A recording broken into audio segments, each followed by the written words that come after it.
inilah yang dikatakan sangat-sangat cerdik, pintar, dan susah bagi SPRM ataupun RCI untuk membuka siasatan kepada bekas Perdana Menteri dan bekas Menteri Kewangan Malaysia. Kenapa saya katakan begitu? Hari ini satu isu yang terbongkar, di mana beberapa uang didapati berada di luar negara yang sangat-sangat banyak nilainya, sebanyak RM 1.800 bilion. Wow, ini sangat banyak. 1.800 bilion bukan sedikit buat rakyat Malaysia, dan ini boleh mengalahkan pendedahan kes Muhyiddin Yassin ketika ia Perdana Menteri. Anwar mendedahkan RM 600 bilion dana yang digunakan ketika pandemi COVID-19.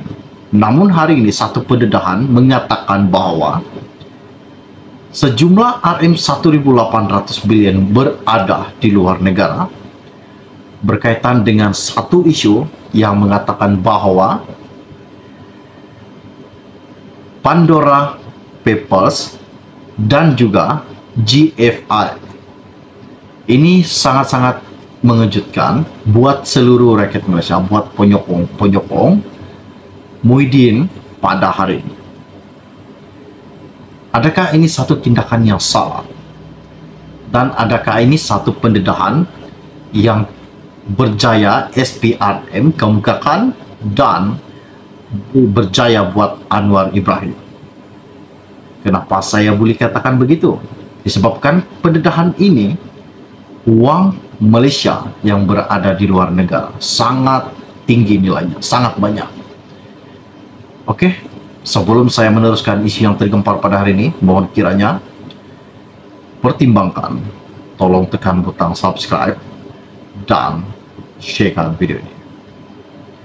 Kenapa saya katakan sebentar tadi isu ini menggemparkan? Pastikan Anda dengar dan pahami apa yang saya sampaikan di dalam channel ini.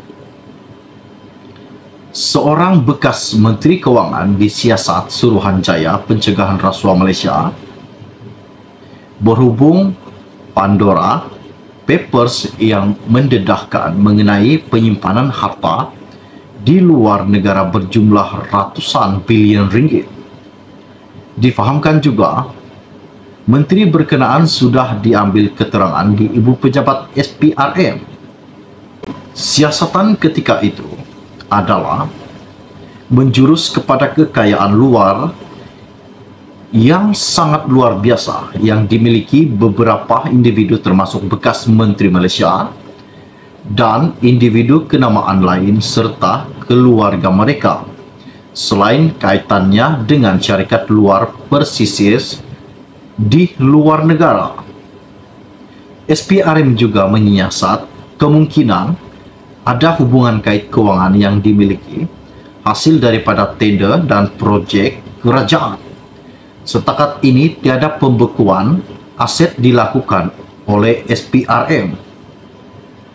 Pandora Papers antara lain menyebut kira-kira 12 individu Malaysia termasuk 4 ahli politik antara puluhan ketua negara, kerajaan dan pemerintah dari serata dunia yang didapati menggunakan tempat perlindungan cukai luar persisir bagi menyembunyikan aset bernilai ratusan juta dolar sepanjang 25 tahun lalu.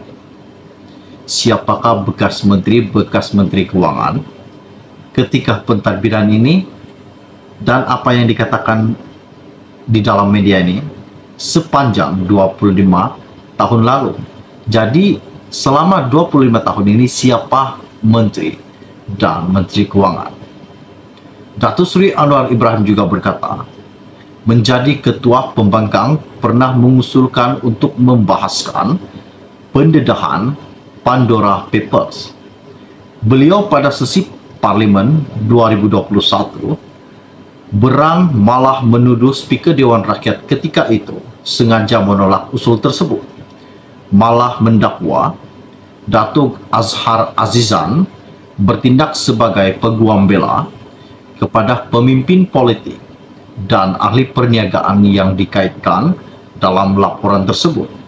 Anwar juga berkata, pendedahan Pandora's Papers itu perlu dibentang dan dibahaskan dengan segera kerana wujud dakwaan menyatakan jumlah wang daripada Malaysia yang disimpan di luar negara mencecah ratusan bilion ringgit.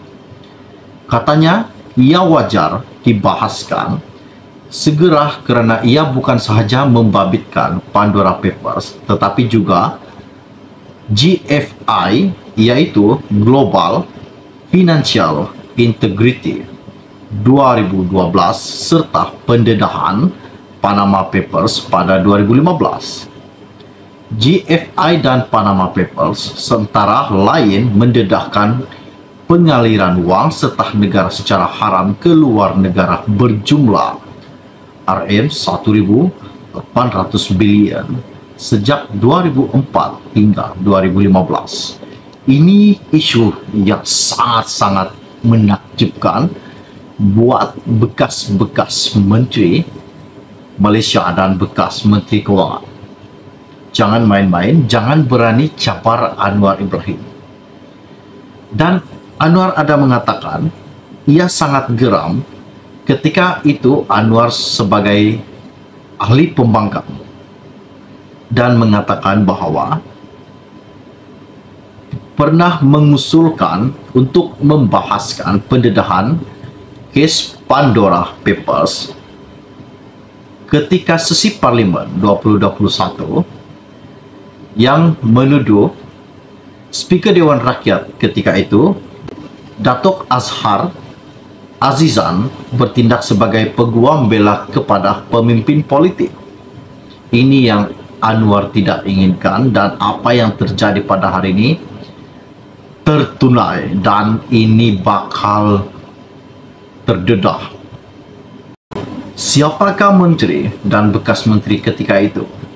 Ini isu yang sangat-sangat menakjubkan pada hari ini. Oke, baiklah, sebelum Anda meninggalkan channel ini, jangan lupa bantu tolong pertimbangkan tekan butang subscribe dan sharekan video ini. Kita akan berjumpa lagi.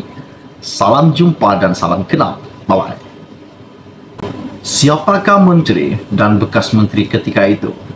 Ini isu yang sangat-sangat menakjubkan pada hari ini. Oke, baiklah, sebelum Anda meninggalkan channel ini, jangan lupa bantu tolong pertimbangkan tekan butang subscribe dan sharekan video ini. Kita akan berjumpa lagi. Salam jumpa dan salam kenal. Bye-bye.